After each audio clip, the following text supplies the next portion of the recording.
Let me tell you that we will first start with a panel discussion. We will have my really friendly panelists with me, who are Gergely Hodicska, Gábor Nádai, Keve Kutner, and myself. We are the expert team of Stretch. The good, the bad, and the remote. This will be a panel discussion about what our team sees in the Black Mirror. Hi there. I'm saved. How's everyone? Where are you joining us from?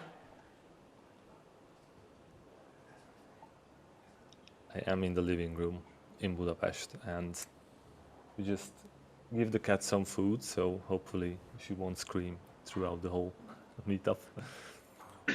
I'm upstairs with one of our dogs.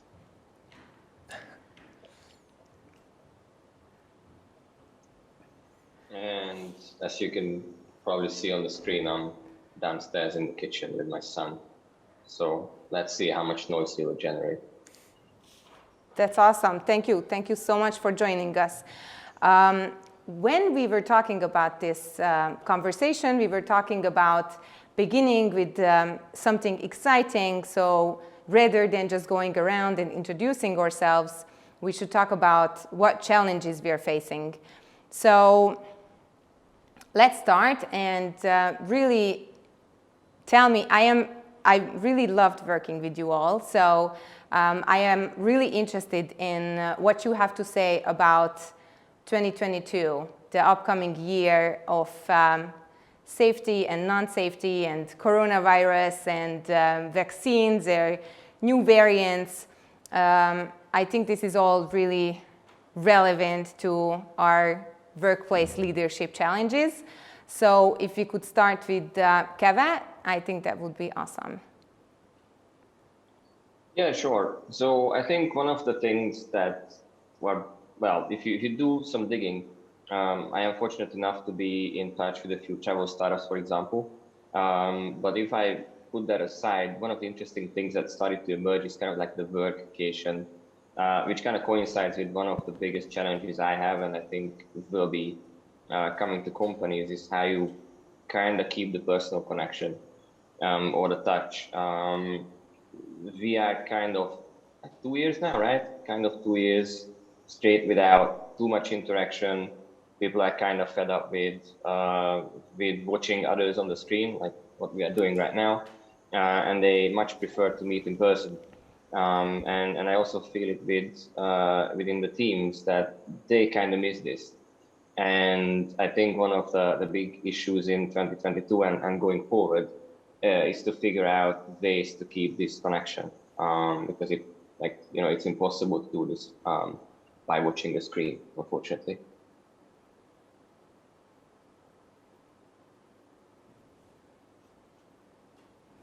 And would you mind passing the speech to the next person? No, of course I wouldn't. And yes, a little technical kind of announcement. We did not practice this, and we are trying to kind of involve Karolina in the conversation, and not just as like a kind of a speaker properly. So that's why I kind of looked at you and thought, oh, okay, you will know. But yes, that's not a conversation then. So I don't know, Matthew, what do you think? Thank you. Well, for me, next to the day-to-day remote challenges, because I think you are lots of people in the same shoes that we started to do remote working when COVID started. And I think there are two big topics. One is how do you work remote in general, and the second one is how do you work in remote during the lockdown or during COVID when the psychological safety is not really on the top. And I also think there are two topics maybe slightly related to the remote challenges as well. One is focus, because focusing is always hard, but especially when you are in a remote setup, and especially when you are in a lockdown setup, it's really hard to focus on just one important or the best thing, and not just do anything, because I just found it hard in the last 2 years. And the other one is I just started to use this phrase within the company Bitrise, as I work for. It's like, we're not just building a great product, but we're building a great company. And I think that's another challenge for me in these recent days, that how can you, it goes without saying that as a manager, you're responsible for building not just a great company, but it's also can be quite challenging, especially in a growing company, and especially in a remote environment when you don't have the usual stuff. You don't have the conversations next to the water cooler, and you always have to start a Zoom meeting, even if it's just like 5 minutes chit chat. So yeah, that would be my take. And Felhő? In Why we have a very special challenge because after like 10 years of trial, we finally have a baby.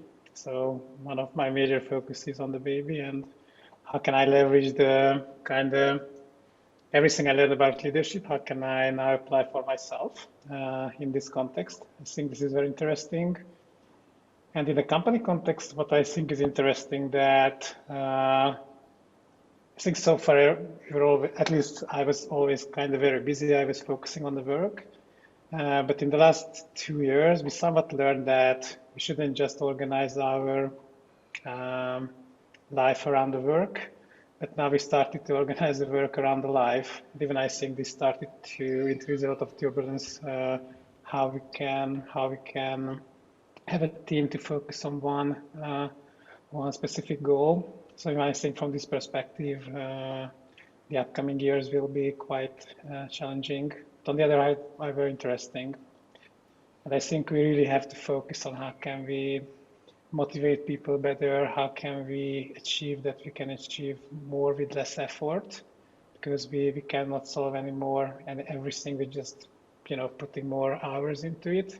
I think we need to be much smarter. Right, I can really connect to what you just said, Felhő, because I've always been an advocate for bringing your whole self to work. And when you are at work with your colleagues, it's easier to create that connection. When you're sitting in a meeting room, you're having a one-on-one, and you can just see another person's body language. You can feel their vibes, kind of. And then now in the hybrid environment, it's like you first have to get to know the virtual side of each of your colleagues. So maybe some of them are, a bit shy when it comes to the camera, and some of them perhaps are a lot more outgoing when it comes to just sitting at home. And creating that atmosphere of bringing your whole self to work becomes a lot more challenging when we are in this new world, which is a VUCA world. I think that has been coined 10 years ago probably, but it's more and more volatile and uncertain. And even though we have been talking about getting back to the new normal, I still haven't seen any kind of normal getting around. So what I think is probably one of the biggest challenges is creating this belonging at work. We can't have the same kinds of team building activities. We can't have the same kind of water cooler chats, even though a lot of people I have heard are very in on creating, certain times for their colleagues. But it's not the same, even though we try our hardest as leaders to create that belonging. We every day we have to face, I think, new kind of challenges in that regard.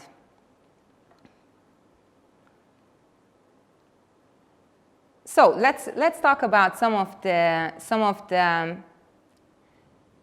tactics that we might employ when it comes to facing these challenges. Our talk is looking into the Black Mirror. I don't know, what are some of your methods for preparing yourselves for this future?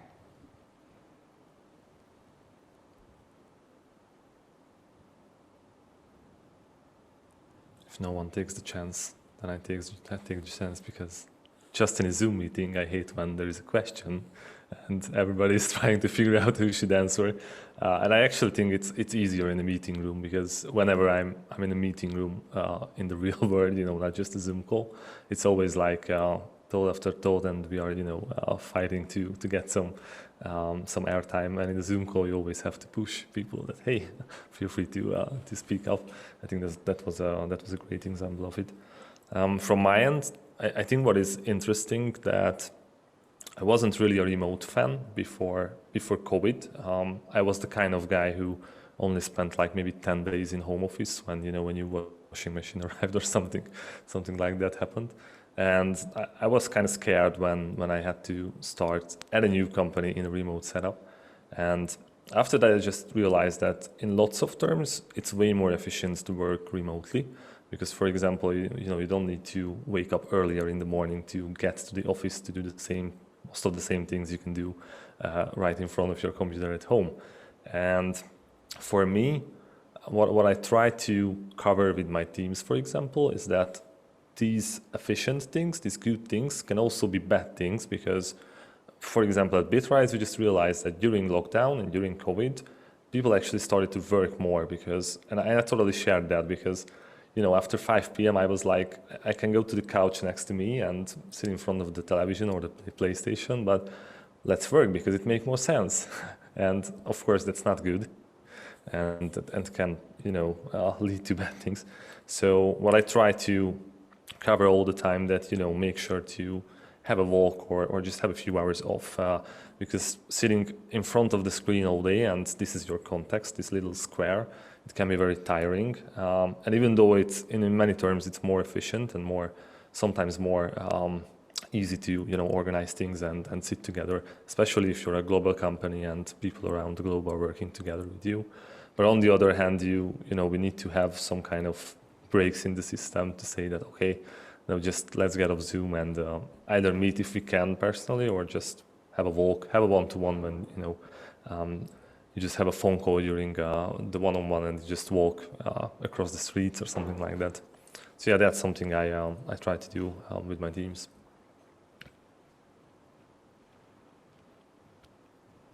I will pass the bar to Keve.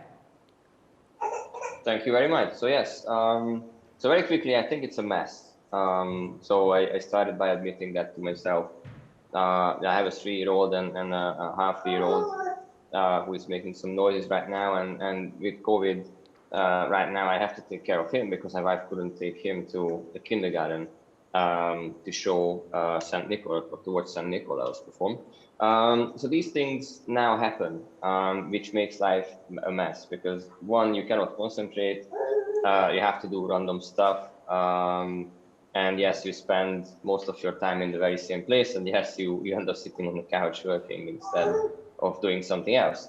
But to answer your question, I try to do 2 things. One, I try to address some of the things I can locally with my teams, which is like how we could kind of make sure we work better. And for that, we try to get to know each other a bit more, maybe a bit more privately. So I understand if it would help someone to start later or if it would help someone to finish later, or why they are off, what would help them, how could we find the balance between being async and sync, what works out the best.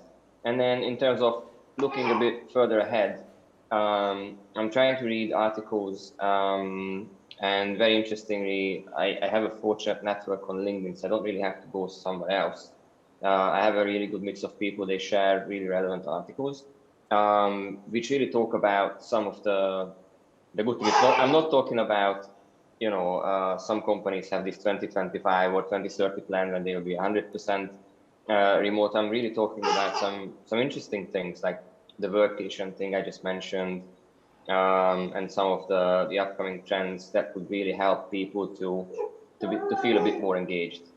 So that's the other bit, the other part of the question I'm trying to kind of use. And to make sure you're not the last, Karolina, why don't you continue?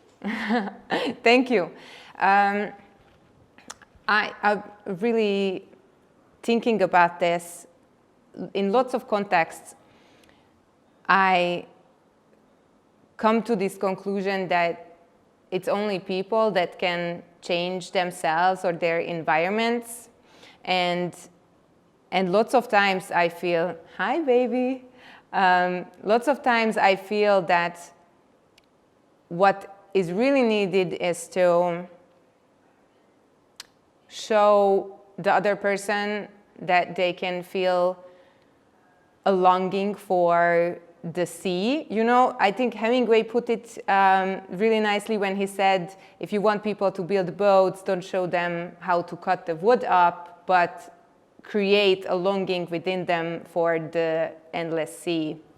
And in that regard, I think lots of us are very tired, and lots of us are kind of looking towards the end of this really strange place that we can't really figure out. Like, we don't know when it's going to end.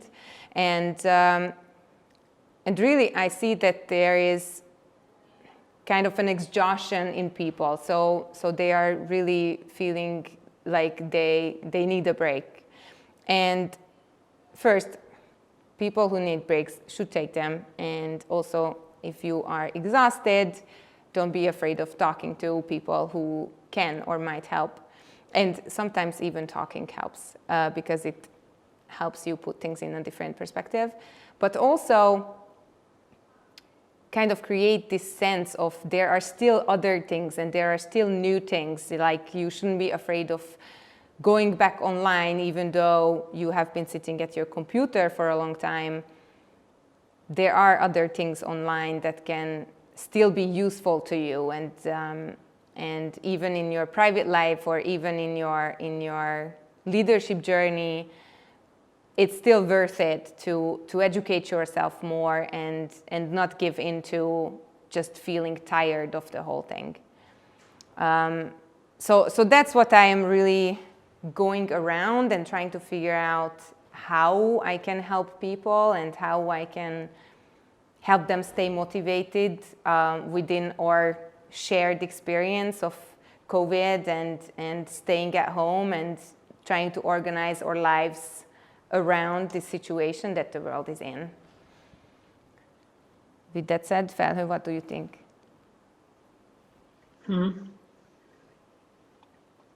It's a bit cliche, but I think this is a time when we really heavily have to invest into the social fabric of the company or the team. So, for example, at Bitters, I was leading the NG management team. And whenever a new person joined the team, we organized several sessions. Like, it was just about getting to know each other better. We organized beer drinking. And I think it was a very, very good investment of time. I thought what might be another good practice that I try to leverage to make sure that everybody feels that they own the whole. And this can be, of course, applied on a team level, on an organization level. So I was expecting everybody to have that feeling that, okay, I'm not just leading this team, but I'm leading the whole engineering team from one perspective. Because I think even this way, this sense of belonging was just higher. They needed to work with each other more. And this is another good practice to let people working together much more. Even just, pushing pair programming can help a lot. But to really feel that, okay, I'm not alone. And of course, having meaningful one-on-ones, it's always important, but right now it's even more important to make sure that there is somebody you can really rely on. If you have any issues, then you have somebody that you can share with any problem. So in some way, these are the basics, but I think right now we really have to have a strong focus on those basics. Awesome, thank you. Let's get into some of the tips and tricks that we can share with our listeners, because I feel like there is sort of a duality in what we're talking about. First, we are losing the physical human connection and the nonverbal cues and the non-planned chit-chat at the office. But on the other hand, we are getting to know more of our colleagues from a different perspective on a deeper level. We get to meet their children, whether they want it or not, and we get to see their animals, or we get to, witness their kitchen or whatever, their bedroom. So it's really an interesting new paradigm in which I feel it's more important to find balance than any other times, because you don't want to be too involved in you don't want to be too involved in people's lives, but you also want to be able to help them and lead them. So how can we help our colleagues to be more accustomed to this new normal? What are some of the things that you are doing? And I'll go first. I usually don't make a point of checking in with people. I am more of a pull type resource. So when people need to, they can come to me. I have an open door and they can schedule a time with me. But now I feel that sometimes more and more people are just happy to share some minor details about their day or some exciting thing that happened on their weekend. And it kind of means more to them to just have someone listen to them for just a few minutes and give them real attention than it was valuable before. So that's something that I now do more in a more focused way. I try to be there for those really tiny interactions, but really pay attention and really show the other person that I am there with them and that I am paying attention to them. And that's something that it really is cognizant on my part to make sure that people feel more of a belonging in the company and that they feel that they can count on attention within the company. And let me pass the ball to Keve.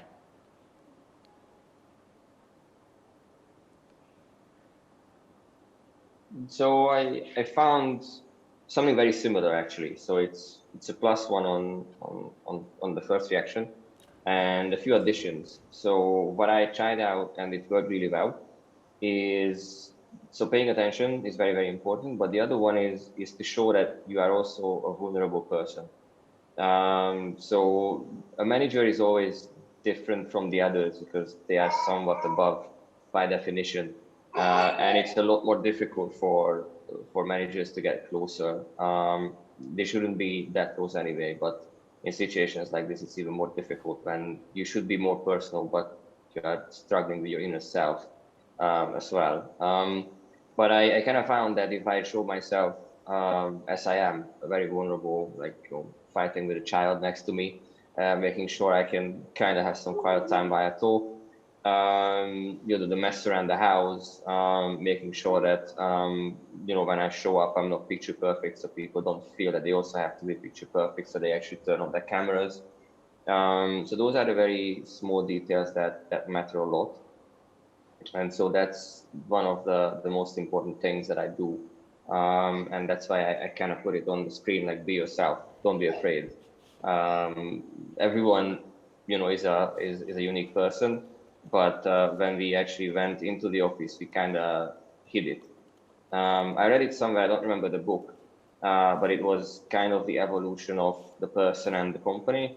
And in the 16th, 17th century, when you were part of a guild, that was your life. And when you lost your status in the guild, you kind of committed suicide because your life mattered no more.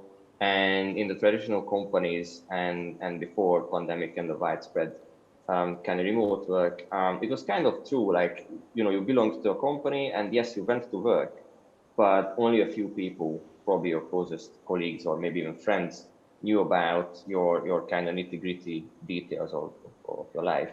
But I think today it's kind of changing rapidly and it should be the new norm, that you kind of open up a little bit because that's the only way you can bring people closer to yourself. And with that, Fanni. What I would add to this mix, I think it's important to increase the self-awareness of the people around us, or at least help them to be more self-aware of themselves. Because I think, for example, Fanni mentioned that if I'm tired, I just stop working, but many people don't realize that they are tired.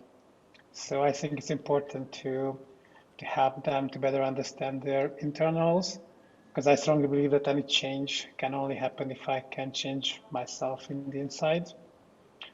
And the other aspect of this is that everybody has to understand that they are responsible for their life and what is happening with them, even during a pandemic. So I think from this perspective, increasing this self-awareness can help a lot. And I think this was true even before the pandemic. So for example, at Ustream, we organized nonviolent communication training for technical people as well, because my experience was that most of the people are not capped by their technical knowledge, but by their leadership skills. So even in any time, this is probably the best investment that I can recommend for everybody. But I think even as a leader, this is important to move people outside of this victim mindset and move them to more and more to a player mindset. And this will be a great benefit for them as well, even in this kind of pandemic time.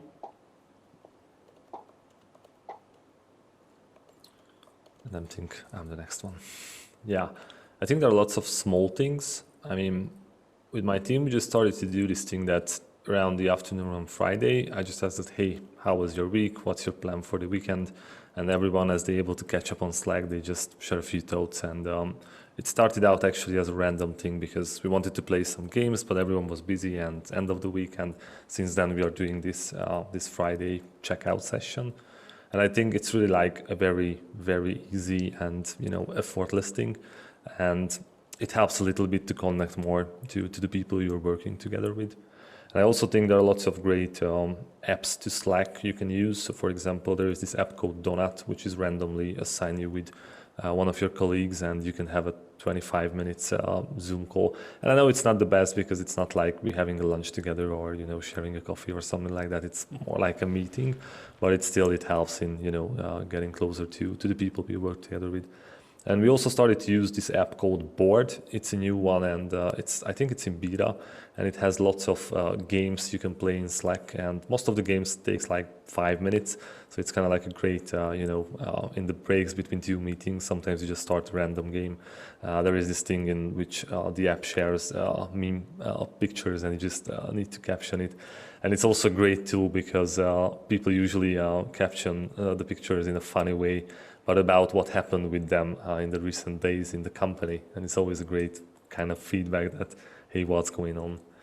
And I also think it's very important to, while we have these games and tools, it's also very important to say that, hey, if it's not your thing, you don't need to do it. It's not like a mandatory thing, because I had many conversations with people who said that, they just felt cringe about this whole, we have these donut calls and games on Slack. And I think it's perfectly okay if someone is not okay with that and they don't need to join. And there's this casual thing that start the meeting with some chit chat, because when we are in a meeting room and we just join, we just don't just start the meeting immediately. I mean, if you do, then please tell me the secret, because I never saw a meeting in the meeting room starting immediately. It's always like, how was the weekend? How was today? What happened? Something like that. And when you join the Zoom call, it's actually easier to just be focused and start the meeting immediately. But I always try to, check the time and have 5 minutes of chit chat in the beginning. And what I think it's really important, I'm not sure whether it's like a tool or just a reminder but I like to remind myself as well, and others I work together with, or even just friends, that, hey, even though you can't do the usual things you were doing before COVID, you still have a meaningful life and you don't need to stress on that. So for example, I just checked out the pictures and the videos on my iPhone this year, and I realized that I haven't done anything. And it's of course not true, but I haven't traveled, I haven't visited that many places I used to. And I immediately had this fear of missing out feeling that, okay, that either was like, unnecessary, what happened. And if I just think through, actually lots of things happened this year, but the overall climate is so different that it's hard to remind myself that, hey, that happened and that happened, because it's not like the same before the pandemic. So yeah, and maybe just one more last thing. I think it's also a very simple one, but keep working hours a very flexible thing. I mean, I don't believe in 9 to 5 overall, but especially during a pandemic, I think it should be really a flexible thing because just as Keve said, things are happening all the time, and we just sometimes need like 5 minutes break when we obviously when we're in the office, it's a different thing. So yeah, that was me. Right. What came to me when you were talking about how nothing has happened, this year really went by so fast.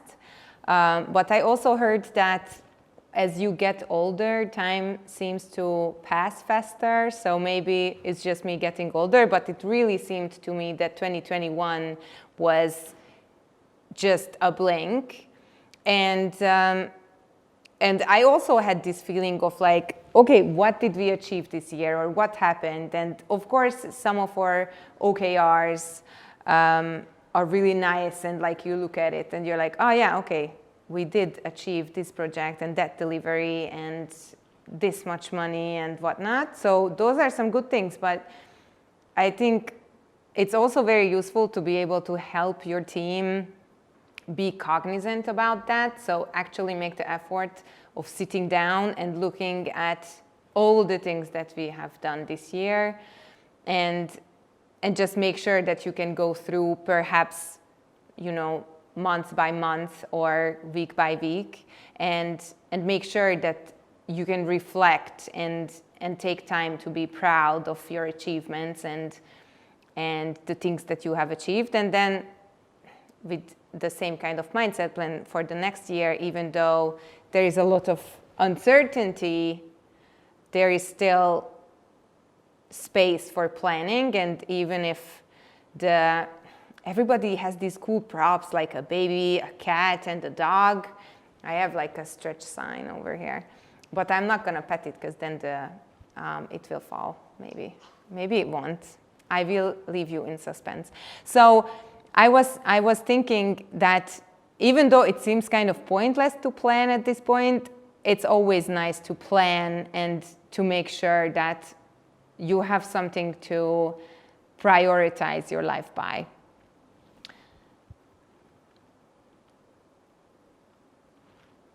And I can come up with a question if I need to, if that didn't trigger any new ideas or thoughts. I want to ask Matthew about his thoughts on meetups and conferences and how perhaps our habits have changed. Yeah, it actually triggered what you just said before, because I also feel old, and I'm not sure whether this time passing by thing is because of COVID or because I'm getting old. But the funny thing is, do you know what is 2020? It was a year, but it's always, when I say last year, for me it's always like the year before, because 2020 was just missing from my memories, and it's kind of strange, yeah. And yeah, conferences and meetups. I think this is the biggest, COVID is the biggest challenge in this whole conference and meetup scene, because this kind of like duality, we can say this here as well, because on one end, in some manners, it's easier to organize some event because you don't need to travel that many people around the globe and things like that. But on the other hand, who has the state of mind that, hey, after a busy day with meetings and Zoom calls, I just want to watch a screen again to learn and hear new thoughts. I mean, there are a few people, we are very grateful for them because they are the visitors of this year's conference, I guess. But it's really hard to join a conference in a way that you don't have the actual opportunity to network, to be in a different location, which is not the usual, which could be the office or could be your living room, but it's like, a change of the scene. And I think it's really hard to, so for example, I visited way less conferences and watched way less talks in the last 2 years than before. Like 2 years ago, I even had a year when I visited like 6 or 7 conferences, and not just because of the travel, because there was a year when most of the conferences were in Hungary actually, and it's really hard to network for me as well. I don't like the feeling when you step to strange people that, hey, we should network because we have the same job title, or I don't know. But when you have this games in like Hopin, when they have some kind of solution for networking, you actually immediately realize that it's way more easier to do it in a venue. And yeah, I think that's different how we do conferences and how we do talks, because the old ways is not necessarily working. So I don't know about you, but for me, my kind of like attention rate is limited. So if something is not grabbing my attention in like 2.5 minutes, then I'm zoning out, and I need to really concentrate to watch what's happening. And when you're in a venue and you are there and have the whole atmosphere and watching a conference or a meetup talk, it's totally different. Right now, when we are just watching the screen, it's kind of like scrolling through TikTok. You have 6 seconds, and if you haven't bought my attention, then I just can't do anything else, and I just scroll over. So I think it's really hard, and I don't know the solution for that. I don't know whether this will be changed or not. I'm really curious about how the conference scene will change in a way that, are we going to have hybrid conferences? So when the pandemic is over, because I hope it's going to be over soon, will we have like always this, then you can visit the venue and you can also just watch the stream online, or not, because we need different tools for the online conference from the speaker perspective. So yeah, but let others share their thoughts as well, because I want to jump on that, because I had the pleasure of recording a podcast episode for Level Up Engineering with one of our speakers, Alison McMillan from GitHub. And she will be, I think, on the 8th talking about virtual offsites. And one of the biggest takeaways from her podcast episode for me was that they at GitHub organize always a day to travel to the offsite and a day to travel back from the offsite. And even when it's virtual offsites, they keep that, or she keeps that. And she helps her team get into the mindset, even if you're gonna sit in the same sofa or in the same kitchen, to travel to a place where you can have that kind of creativity or that kind of mindset of making a better company or improving our team or whatever the offsite may be for. And so what it really is teaching me, that even though we are virtual and we can be anywhere and everywhere, all the while sitting in the same space, it's really mental. And we have to allow ourselves to arrive to a place, even if we don't move physically. And with that, since I grabbed the chat, I will pass it to Felhő to talk to us about conscious leadership.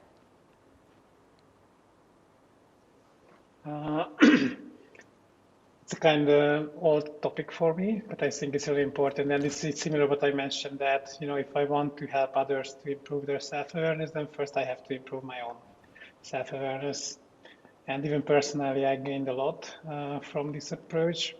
And I think nowadays this will be even more and more important, because it's a cliche that we have to collaborate more. And I think the only way we can help people to collaborate more if they are more open to the ideas of the others. Because usually what happens, if I'm not very conscious or self-aware, then I'm fighting for my truth. But I think this new era of complexity, let's call it that way, nobody can see the whole truth. All of us just seeing just some small part of that truth, and it's very important that we have the capability and capacity to put those parts together, to aim for mutual learning and not just for fighting with each other. And even from this perspective, I think conscious leadership is very important. And another reason is that, so maybe so far everybody has the connotation that this is important because, people are more engaged. But I strongly believe that this is kind of must because the business success depends on how conscious leaders we have at the company. Because, as more and more we will be part of a very complex situation, Even the products that we are building is very complex. Even the organization, as Matthew mentioned, we are building is complex. Even change management is complex. Everything is in an emergent domain. So we really need to focus on improving the capacity of people to be part of that journey. Otherwise, we will very, very limit the way how much we can learn and how successful we can be. So I think for the companies who really want to thrive in the future, they have to invest into this. This is not kind of nice to have things, just people feel better themselves. But I think if you want to build successful businesses, then this is an area where we really have to invest and to make sure that all the leaders have this capacity. And the way how I think leadership is not kind of formal leadership, but I strongly advocate that everybody inside the company is a leader, because if I'm in any type of role, I need to lead initiatives. I have to convince people to if I have an idea. So I think everybody is in a leadership position, and if we can increase the overall leadership capacity of the company, the more successful that organization will be.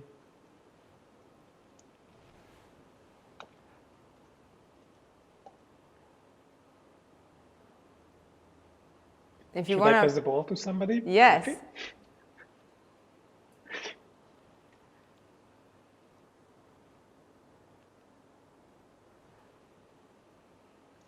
So Matthew, what do you think? Oh, sorry, I didn't hear it. It was me. Totally agree with everything you said. And I also think that this is very important, especially these times, because I sometimes realize that, okay, I don't need goals for this year because I don't know what will happen this year.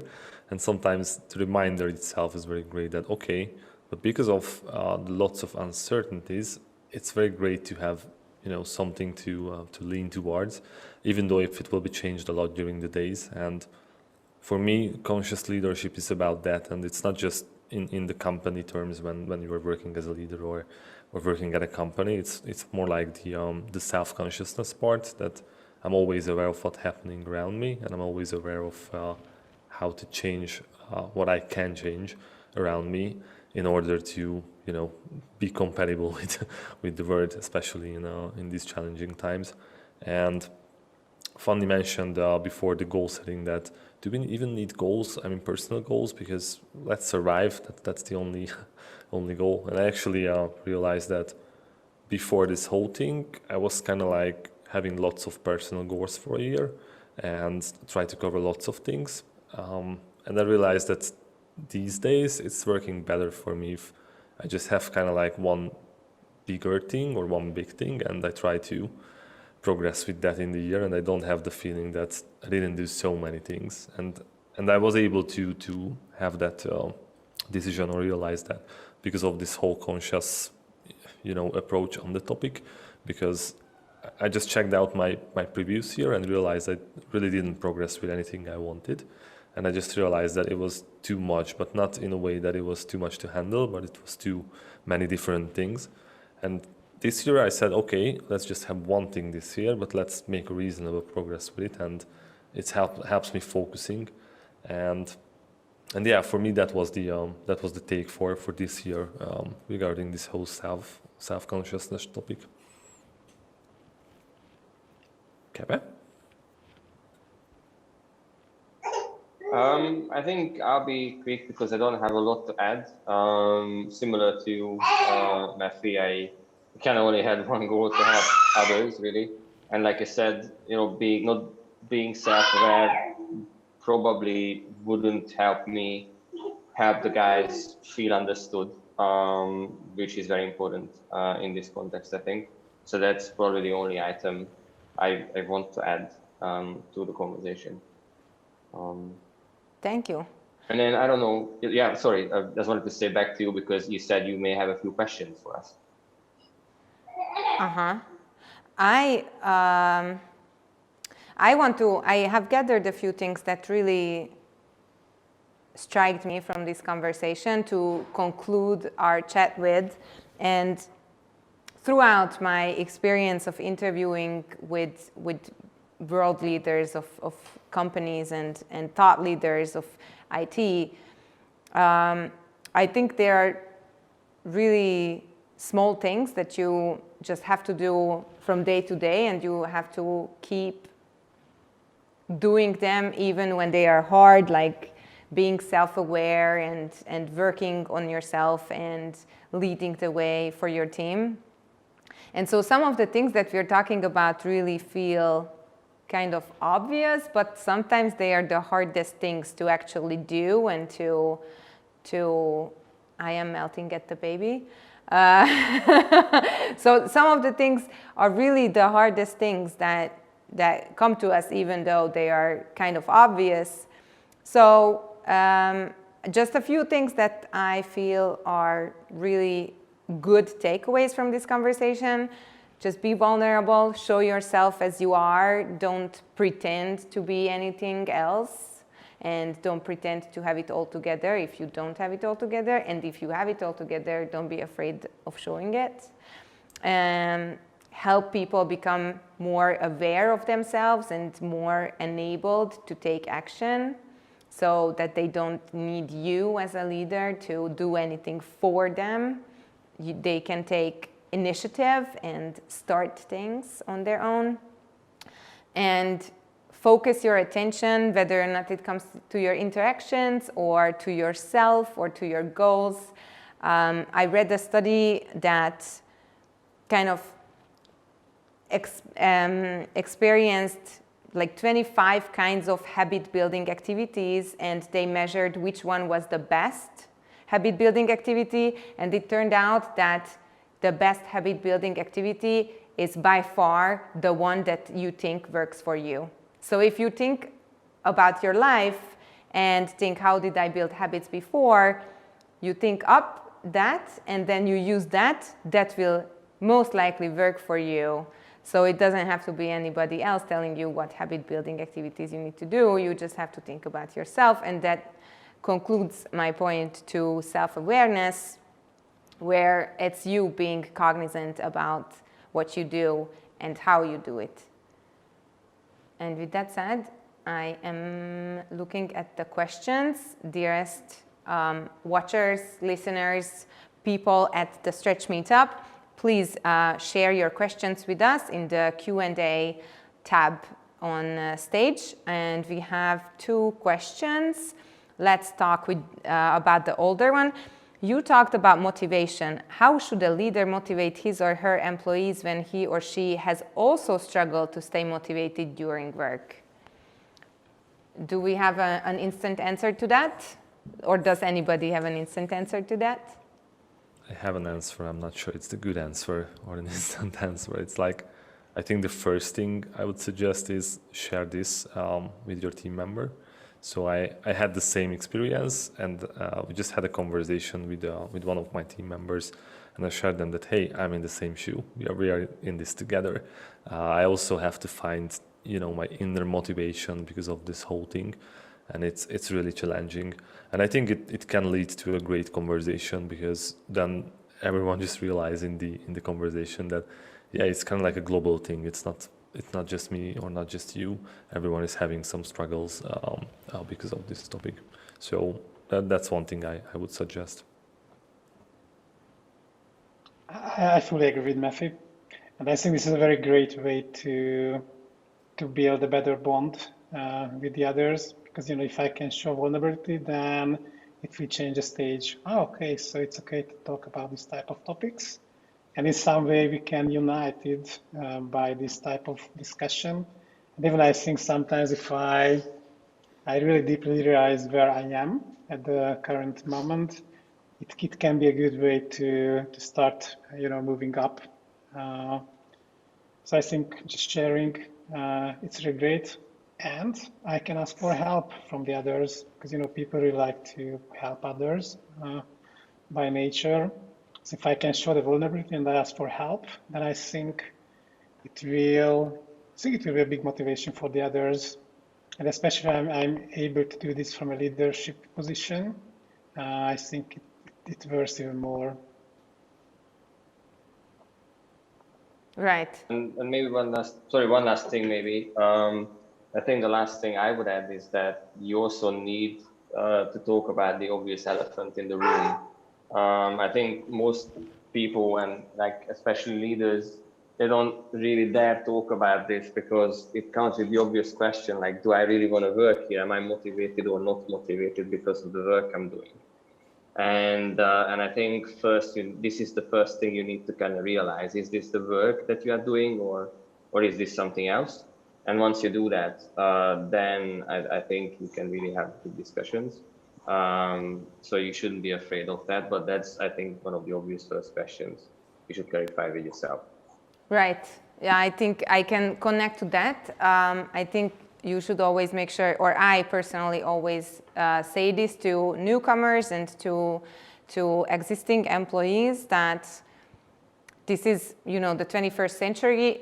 Nobody is expected to go and retire from the company where they are at right now. So it shouldn't be an elephant in the room when you're thinking about leaving, or it shouldn't be an elephant in the room when you think that your work is not satisfying enough for you. And I'm sure all of our companies are trying to scratch that itch and provide our colleagues with work that they also enjoy doing and also creates value for the company.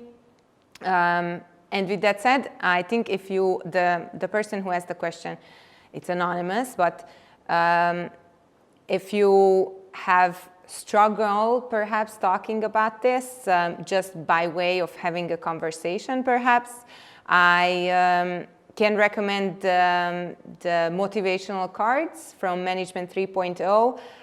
They have worked very well for me. It's a set of cards and it can start up a conversation. It can give you an aid to kind of see where your colleague is at or where you are at, for example, and you can help people on your team become more self-aware and check whether it is the work, as Keve said, or it is the private life, or if it is the mixture of the two that is not motivating enough for them. With that said, we have another question here. When we talk about online events, I think it's also a big disadvantage that you can always get on-demand content really easily. You can recommend some platforms per channels with good on-demand content. Can anyone? I can recommend my Twitch channel because I have one where I just randomly drive around and talk about things that I think about.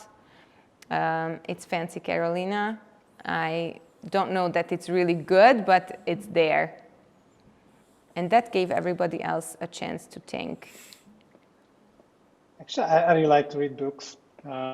Maybe it's not the answers that the others would like to hear, but I think books, it always can cover a huge body of knowledge, and somebody was thinking on a topic maybe for 10 years or 20 years and did a lot of research. I think it's it's a great opportunity to be able to get to that knowledge. And of course, there are some really great newsletters like Software Lead Weekly. I think it's something that many of us maybe use. And of course, it makes sense to find some good people on Twitter and then you can follow them. But I think it's very, very important not try to follow all the topics, because then you will be overwhelmed. Yeah. For me, the whole pandemic was resulting that reading books is actually way more harder, because I don't know, I just don't have the focus to read the books. So I really love Reddit. I just realized like a few months ago that Reddit is not just an endless source of fun, but you can actually find very great professional conversations and things on Reddit. So I can really suggest that.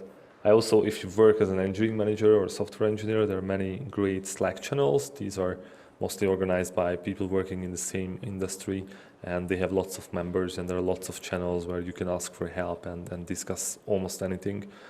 This is really one of the greatest things I like to use. And also, as Fanni mentioned as well, Twitter, it's kind of like, I think it's the default platform for all kind of professionals to just connect and share ideas.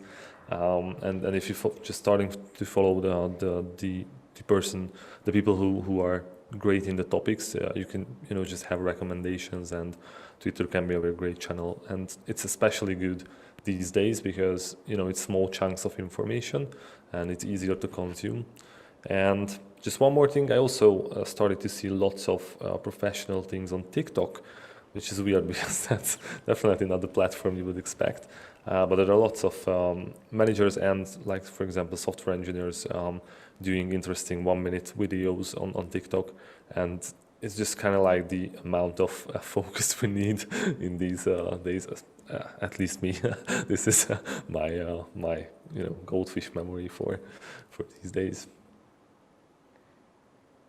Keve, do you have any channels, or would you like to answer the next question, which was it intentional that you used the term Black Mirror, which refers to a TV series about a dystopian digital future, or was it a typo and should have been Black Mirror without caps? Oh, no, it was kind of intentional, and I hope you'll not be sued by that or for that. But so the thought, again, you guys probably have seen or heard that we are the panel and we are not professionals. So this is, again, a sneak peek into how we kind of organize conferences. And we came up with the title, again, it was a collective effort. And that was one of the ideas I had, because like I said, this sneak peek or, 8-hour live stream into our lives is kind of like a mess if you think about it. But it's also like a dystopia because, one, we don't really know still what's going to happen. We have some ideas, like there is the metaverse.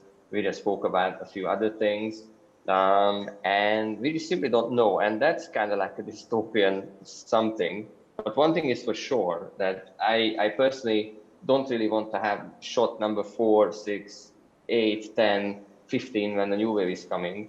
And I certainly wouldn't enjoy doing this for 2 more years. But if I have to, then that's going to be a black, dark future in that sense. So that was a deliberate kind of selection. And the other one, and sorry, one last thing on that. So kind of like, if you guys remember WALL-E, the cartoon. So WALL-E kind of saves humanity, but everyone is in this, dystopia on a ship. In virtual reality, and they don't really want to leave it anymore. So that's his challenge. And I kind of feel like we are headed towards something like that. And then going back to the content, newsletters, articles, and one thing I do, I kind of look at conferences, Eventbrite, Meetup.com, conferences and newsletters. And one of the hacks I do is basically I kind of sign up even for those I know I cannot attend, but with the ticket I can do what the person who has the question wants. Is basically I can get the recording and then I can turn it into like an on-demand thing and like watch it. So that was like, I think just last week that was one event that I kind of hacked like that. I couldn't attend, and I didn't have the time, but I knew for sure that I can watch the recording. Thank you so much. And thank you to everyone who was here with us. Is there anything else that any of you would like to share, or can we conclude our conversation for today? Enjoy the conference. Maybe one thing that Keve mentioned that I think, some people say that leaders are now the new priests. And in some way, I think it's true, and I think we have a lot of responsibility from that perspective.